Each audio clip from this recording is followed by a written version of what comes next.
Muy buen día, amados hermanos de Comunidad Cristiana de Santidad. El Señor bendiga sus vidas. Un gozo nuevamente el poder presentarnos y estar delante de ustedes a través de este medio electrónico para poder exponer las verdades de la Santa Palabra del Señor. En esta tarde quisiera compartir con ustedes acerca de las necesidades muchas veces que como seres humanos tenemos. Dios lo establece a través de su Santa Escritura y nos da la respuesta de cómo podemos resolver ese asunto. Así que el día de hoy quisiera compartir eso, las verdaderas necesidades en la vida del ser humano, del hombre, porque muchas veces nosotros lo hacemos a través de elementos equivocados. Y para eso voy a hacer uso del libro de Ezequiel, capítulo 36, del verso 25 al verso 27. Repito, libro del profeta Ezequiel, del verso o capítulo 36 del verso 25 al verso 27, donde tiene uno de los contenidos más gloriosos que el texto bíblico mismo nos da. Dice la santa palabra del Señor entonces: esparciré sobre vosotros agua limpia y seréis limpiados de todas vuestras inmundicias, de todos vuestros ídolos os limpiaré. Os daré corazón nuevo y pondré espíritu nuevo dentro de vosotros. Quitaré de vuestra carne el corazón de piedra y os daré un corazón de carne. Y pondré dentro de vosotros mi espíritu, y haré que andéis en mis estatutos y guardaréis mis preceptos y los pondréis por obra. Ezequiel 36, del verso 25 al verso 27. El Señor les está hablando al pueblo, la nación de Israel, lo que ellos tienen que cumplir para que realmente se lleve a cabo la restauración que les ha prometido. En aquel momento, a causa de la desobediencia del pueblo de Israel, estaban cautivos en Babilonia. Por lo tanto, el Señor le da esta revelación al profeta Ezequiel para que se lo pueda transmitir al pueblo, para que nuevamente las promesas que el Señor les había dado puedan ser una realidad cuando el pueblo le permita a Dios poder obrar en su vida. Así que en esta mañana les voy a rogar, o esta tarde más bien les voy a pedir que incline su rostro ahí donde se encuentra y me acompañe una palabra de oración. Y le decimos: eterno Dios y Padre bueno, Rey de misericordia, gracias le damos por este día y le pedimos, Señor, que nos siga fortaleciendo, guiando todas las cosas, Señor. Gracias por Comunidad Cristiana de Santidad. Gracias, Señor, por la vida de cada hombre, mujer, joven, niño que asiste también a este lugar. Y le ruego, Padre Celestial, que en Cristo Jesús nos pueda seguir fortaleciendo siempre. Así que en el nombre de Jesús le pido, Padre bendito, que en este tiempo usted nos pueda hablar y podamos nosotros también, Señor, tener un corazón receptivo a través de su Santo Espíritu para poder entender y cumplir con sus mandamientos y su santa palabra. En Cristo Jesús pedimos todas las cosas. Amén y amén. El Señor le había dado algunas promesas interesantes al pueblo de Israel, las cuales él, a través de su conducta, prácticamente había renunciado a ellas. Pero el Señor nuevamente entonces establece otra vía, una nueva oportunidad. El pueblo necesita abrir su corazón, su entendimiento, para que Dios pueda obrar en su vida. Pero para eso es interesante identificar nuestras necesidades como seres humanos. La ciencia ha llegado a descubrir que para que el ser humano sea feliz, miren qué interesante, necesita satisfacer ciertas necesidades indispensables en su vida. Y es cuando apareció aquel famoso psicólogo norteamericano llamado Abraham Maslow, donde llega a jerarquizar las necesidades, comenzando por las necesidades fisiológicas como el alimento, el agua, la respiración, descanso, siguiendo con las necesidades de seguridad, afiliación, reconocimiento, hasta llegar a la autorrealización. Y seguramente todo este tipo de cosas son importantes. Por otro lado, nos damos cuenta que el ser humano busca, para ser feliz, siempre sus propias cosas y crea algunas falsas necesidades. Digo falsas necesidades porque no necesariamente todo lo que se nos plantea aquí son lo que nosotros necesitamos para poder ser realmente feliz. Por ejemplo, para nosotros pensamos que para ser feliz necesitamos tener el mejor trabajo, el trabajo mejor remunerado, vestirnos de la mejor forma, andar a la moda, tener una pareja que me pueda hacer feliz, y creemos que todo ese tipo de cosas realmente van a suplir mis necesidades y van a hacer que yo sea una persona feliz, como lo planteaba Maslow a través de su famosa pirámide de las necesidades del ser humano, que todo eso es necesario para ser feliz. Sin embargo, el Señor realmente, a través de este texto de Nehemías, donde se encontraba con un pueblo sufriente, les hace un planteamiento de lo que realmente necesitamos para poder nosotros ser felices. ¿Qué realmente puede suplir todas esas necesidades para poder tener ese elemento de autorrealización, y que definitivamente el Señor nos está diciendo a través de su santa palabra que cuando nosotros nos ocupamos de Él, de sus proyectos, de sus propósitos, el resto de cosas que establece más seguramente aquí van a venir por añadidura. O sea que cuando nosotros nos centramos definitivamente, nuestra vista está puesta en Dios, todas estas cosas que establecen todos estos estudiosos van a venir por añadidura. Así que la propuesta del Señor a la nación de Israel, que se encontraba en el destierro en Babilonia, es que para poder satisfacer sus verdaderas necesidades tendrían que cambiar por completo su perspectiva de las cosas. De igual forma, en el mundo espiritual hay necesidades mucho más importantes que el hombre tiene que satisfacer, y son las que vamos a ver en esta tarde, que son básicamente 13, que le voy a invitar a que usted ponga atención y que realmente esto que nosotros tenemos aquí, hermanos y hermanas, lo podamos definitivamente poner por obra.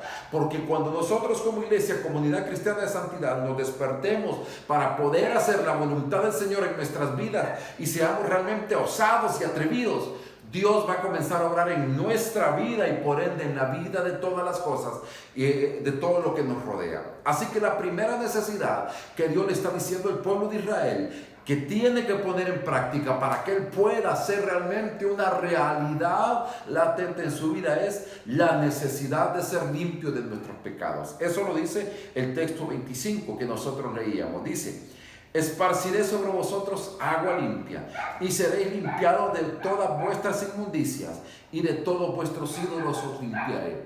Vivimos en una generación, hermanos, que idolatra la información, el internet, los celulares, las tabletas, la tecnología, idolatra las relaciones, idolatra prácticamente casi todo lo que se mueve a nuestro alrededor. Idolatramos nuestro trabajo, idolatramos nuestro apellido, idolatramos a nuestra familia, muchas de ese tipo de cosas. Y el pueblo de Israel se había convertido en eso. No necesariamente ídolos de barro, como muchas veces nosotros lo vemos desde esa perspectiva, sino que también esos ídolos internos que nosotros creamos, porque llegamos a un punto incluso en el cual podemos idolatrarnos a nosotros mismos. Pero el Señor le dice al pueblo de Israel, y nos lo dice hoy a nosotros, en el año 2021, este sábado 14 de agosto, yo quiero sacar los ídolos de tu vida. Esos ídolos que no te permiten crecer, esos ídolos que no te han permitido poder realmente tener una relación estable conmigo, yo los quiero quitar. Yo quiero volverte una persona plenamente feliz. Yo quiero que tú seas una persona totalmente distinta. Quiero que sacar el mayor potencial con el cual yo te he equipado, le está diciendo el Señor. Pero para eso tengo que limpiarte de tu inmundicia. Para eso tengo que sacarte los ídolos que tienes en la mente. Para eso tu mente debe ser totalmente transformada. Voy a echar agua limpia para poder lavarte. Quiero limpiarte de tu inmundicia. Quiero sacar tus ídolos. La primera necesidad que el ser humano tiene es ser limpio de su pecado, de su inmundicia. Como seres humanos, descendientes de Adán, somos pecadores, tal como la Escritura lo declara. La Biblia define el pecado como la infracción de la ley. Eso nos dice Primera de Juan 3:4.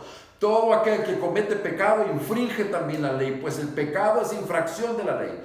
De tal forma que cualquier violación de la ley eterna es considerada como pecado. En la Biblia también se utilizan otros términos para poder referirse al pecado, como por ejemplo las obras de la carne, la transgresión, la rebelión, entre otras. En Gálatas capítulo 5, del verso 19 al verso 21, el apóstol Pablo les escribe a los hermanos de Galacia y les da una lista, les describe cuáles son muchas veces esas obras pecaminosas con las cuales nosotros luchamos y tenemos que deshacernos de ellas. Y les dice entonces: manifiestas son las obras de la carne, que son adulterio, fornicación, inmundicia, lascivia, idolatría, hechicerías, enemistades, pleitos, celos, iras, contienda, disensiones, herejías, envidias, homicidios, borracheras, orgías y cosas semejantes a estas, acerca de las cuales os amonesto, como ya os le he dicho antes, que los que practican tales cosas no heredarán el reino de Dios. Por lo tanto, se pierden, no son salvos. Y entre ellas hay pecados de mucho peso, como pecados morales, pero también hay algunos pecados que no son morales, que están muy escondidos en el corazón humano, que detienen esa salvación que Dios tiene preparado para nosotros. Las enemistades, por ejemplo. Dios no nos ha llamado a estar enemistados con nadie. Los pleitos, los celos, las iras, las contiendas, las disensiones, las envidias, todo ese tipo de cosas que muchas veces las tenemos muy escondidas en nuestro corazón, Dios las condena, y ese tipo de cosas no nos permiten alcanzar la salvación que Dios nos ha dado. Por lo tanto, si el hombre no es limpio de su pecado, si no somos limpios de nuestra inmundicia, nuestra alma, según lo que dice este texto, será condenada en el infierno.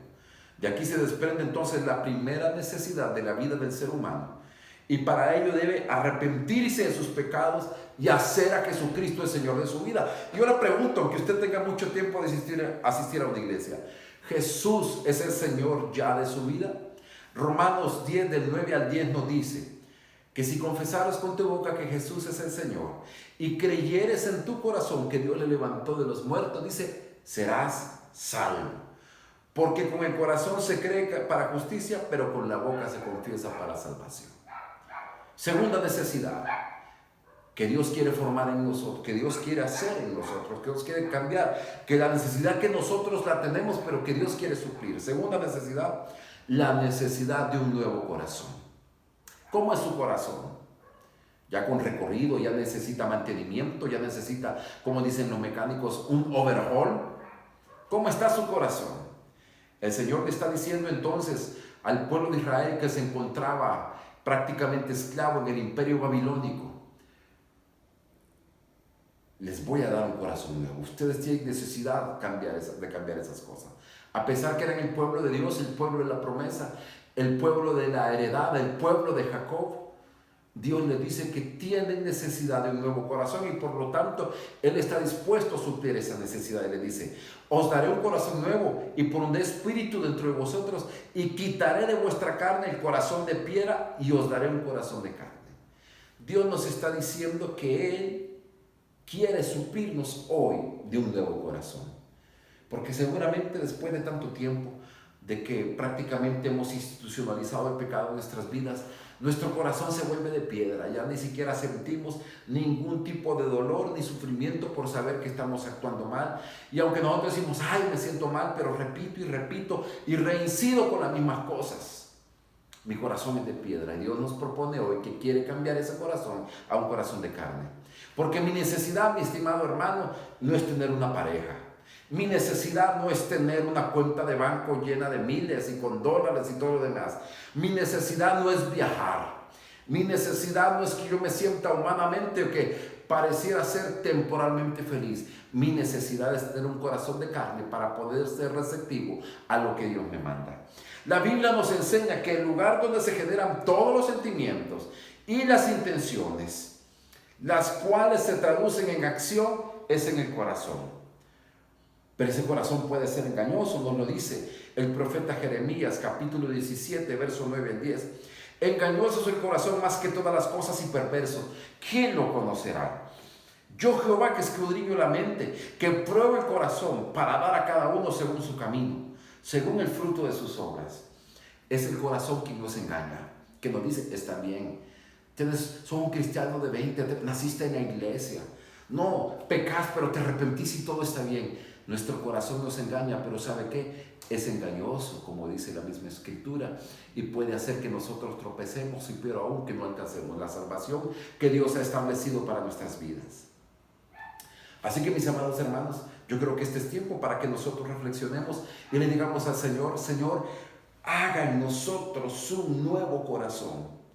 Haga en nosotros una persona distinta, con pensamientos, con intenciones y con motivaciones totalmente distintos. Motivaciones, percepciones que vayan conforme a su voluntad para mi vida. Ese corazón quien engaña al hombre para no obedecer a Dios, a tal punto que la palabra de Dios no tiene efecto en la vida de tales personas. Como lo dice nuevamente Jeremías 7:24, dice: y no oyeron ni inclinaron su oído, antes caminaron en sus propios consejos, en la dureza de su corazón malvado, y fueron hacia atrás y no hacia adelante. Así que, amados hermanos, es tiempo de que le digamos al Señor: Señor, ponga en nosotros un corazón de carne. Porque nuestro corazón se ha petrificado a causa del pecado, a causa de la maldad, a causa de la autojustificación. Porque nosotros pecamos y decimos: pero el otro peca, pero aquel peca, aquel que es líder, aquel que se anda en pecado. Por lo tanto, ¿cuánto más nosotros? No, hermanos, nos está engañando el corazón. Y nosotros debemos seguir de manera constante lo que la Escritura dice. Y es tiempo que oremos y le digamos: Señor, haga en nosotros un nuevo corazón. Y por último, la tercera necesidad que definitivamente usted y yo necesitamos aplicar en nuestra vida es la necesidad del Espíritu Santo. La necesidad del Espíritu Santo, dice: y pondré dentro de vosotros mi espíritu, en mayúscula. Por lo tanto, está hablando de la parte esencial de él. Y haré que andéis en mis estatutos y guardéis mis preceptos y los pongáis por obra. Solamente cuando el Espíritu Santo habita en la vida del ser humano es que esto, hermanos, se puede poner en práctica. De otra forma va a ser imposible. Si a nosotros nos cuesta hacer lo que la palabra del Señor dice, es porque no tenemos el Espíritu Santo. Eso nos está diciendo esta Escritura. Que realmente para que nosotros podamos caminar según lo que Dios ha establecido, es necesario, hermanos, es necesario el Espíritu Santo en nuestras vidas. La tercera necesidad que el hombre necesita en su vida es la ayuda del Espíritu Santo. Solamente la presencia del Espíritu Santo puede ayudar al ser humano a vencer su naturaleza carnal, el mundo y a Satanás. En las Escrituras podemos ver cómo el Espíritu Santo ha ayudado a hombres de Dios para poder cumplir el propósito del Señor. Bezaleel y Aholiab tuvieron el Espíritu del Señor para construir el tabernáculo de reunión y los utensilios en el desierto, dice Éxodo 31:3. Fue por el Espíritu de Dios que Eldad y Medad y 70 ancianos profetizaron en el desierto en medio de Israel. Números 11 del 24 al 26. Fue después que el Espíritu vino sobre algunos hombres que pudieron hacer grandes proezas y vencer a sus enemigos, como pasó con Otoniel, Jueces 3:10, Gedeón, Jueces 6:34, Jefté, Jueces 11:29, Sansón, Jueces 13:25, Saúl, 1 Samuel 11:6, David, 1 Samuel 16:13. Fue el Espíritu Santo quien unge a Jesús antes de iniciar su ministerio, estuvo con él para respaldarle en su obra redentora. Por lo tanto, nada se pudo llevar a cabo en los planes de Dios si el Espíritu de Dios no estaba allí.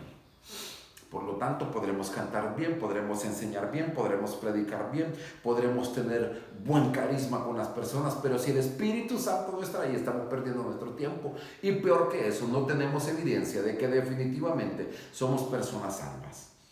Lucas 4:18, el Señor Jesús hablaba de cómo el Espíritu Santo obraba en su vida para poder hacer cosas distintas. Dice: el Espíritu del Señor está sobre mí, por cuanto me ha ungido para dar buenas nuevas a los pobres.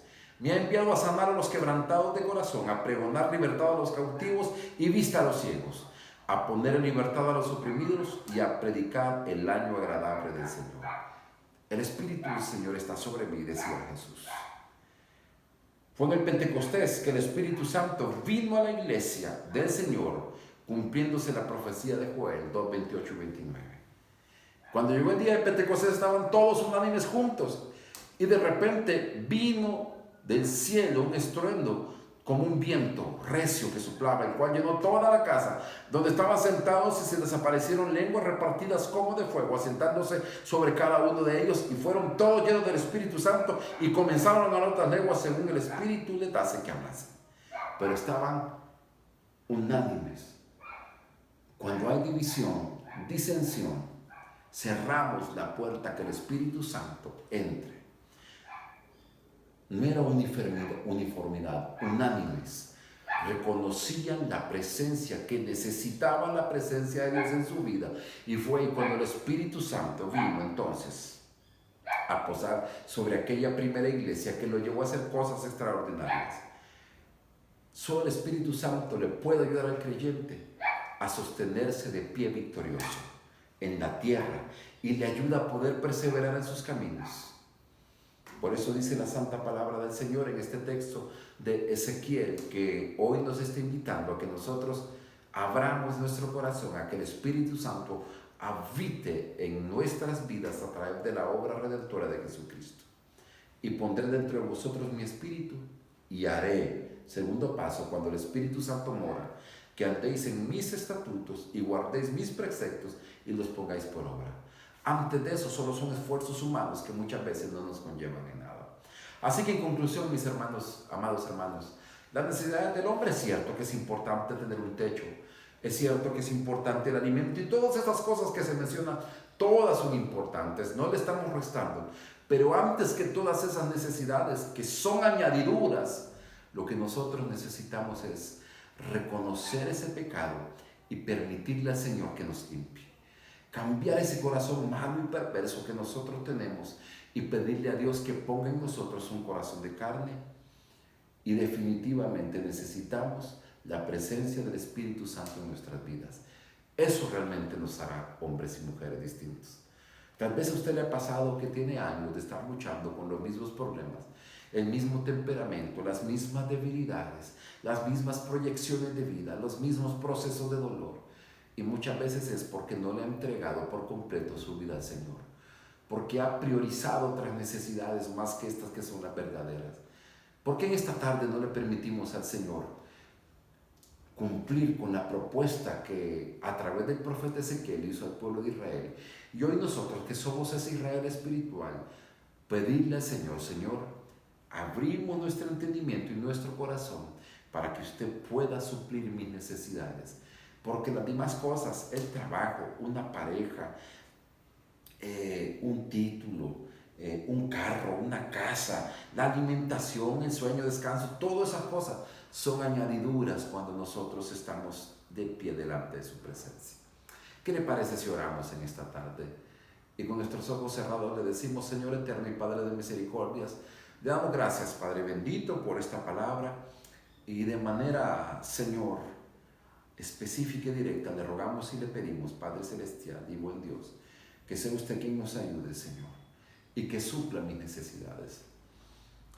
Mi necesidad, oh Dios, de librarme del pecado, mi necesidad de librarme de esas ataduras, aún sabiendo que lo que hago es malo, porque el que sabe hacer el bien y no lo hace, él es pecado. Señor, en el nombre de Jesús, le ruego que nos limpie de todos nuestros pecados. Le ruego, Padre celestial, que nos cambie nuestro corazón malo a un corazón de carne, un corazón conforme a su voluntad. Y le ruego, Padre celestial, que nuestro corazón esté abierto, unánimes como congregación, para que su Espíritu Santo pueda reposar en nuestras vidas por la obra redentora de Jesucristo en la cruz de Calvario.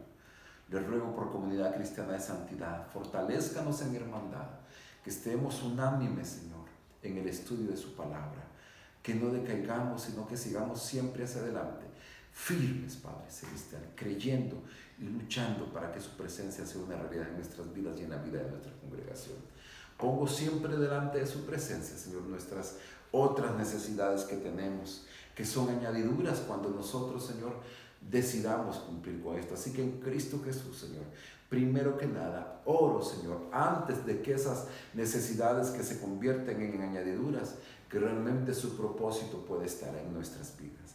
Así que en Cristo Jesús nos ponemos en sus preciosas manos para ser dirigidos siempre por su Espíritu Santo. En Cristo Jesús. Amén y amén. Y así, mis muy queridos hermanos y hermanas, nos disponemos ahora a poder darle al Señor lo que a Él por justicia le corresponde, según lo dice la Santa Escritura que tengo aquí a mi lado.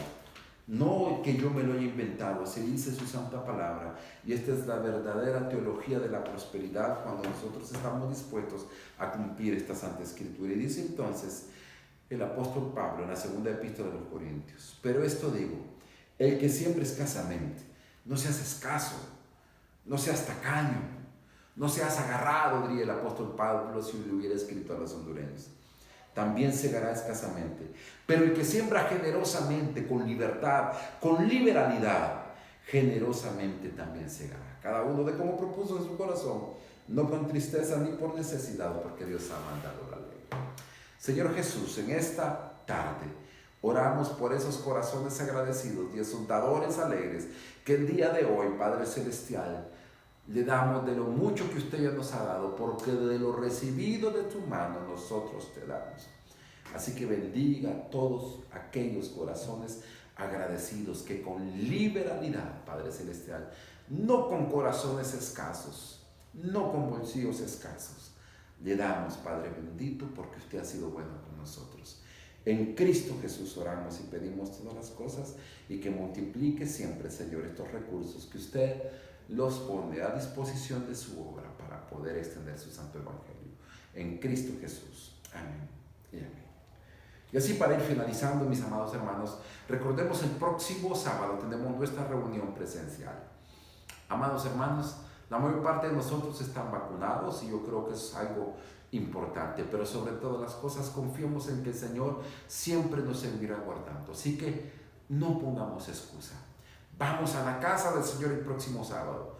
Quiero que nos encontremos todos ahí, nos damos un fuerte apretón de manos y nos demos un Dios le bendiga. Así que el próximo sábado tendremos nuestra reunión presencial. No hay excusas, no tenemos excusas. Así que en nuestra reunión presencial alabaremos, adoraremos y bendeciremos el nombre de nuestro Dios.